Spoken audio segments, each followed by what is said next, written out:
Сәлем достар, біз бүгін таңғы асқа лаваштан тез дайындалатын донер дайындайтын боламыз.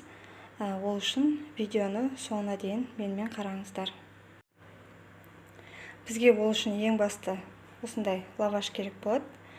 Одан кейін азғантай ғана тұз, бір жұмыртқа және плавленый сыр. Яғни мынандай сыр қажет болады. Біреу ғана болса жарайды. Сонымен ары қарай дайындаймыз. Жұмыртқаны жарып, біреуін вилкамен араластырамыз да, оған аз ғана тұз салып,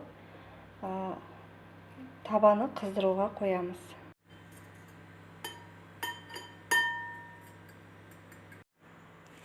Лавашымызды осылай қызып тұрған табаға саламыз.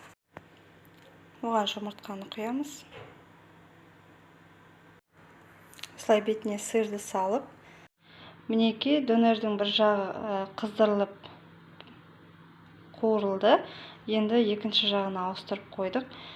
Табаға ешқандай май сеуіп қажет жоқ, тек қана осылай табаның өзі құрғақ болса жарайды. Мінеки достар, біздің донеріміз, лаваштан жасалған донеріміз дайын болды.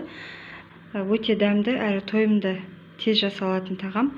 Сол себептен сіздерде балаларыңызға мектепке беріп жіберуге, немесе өздеріңізбен жолдастарыңызға жұмысқа салып, тіске басар ретінде алып кетуіңізге болады. Сол себептен өздеріңіз дайындап көріңіздер.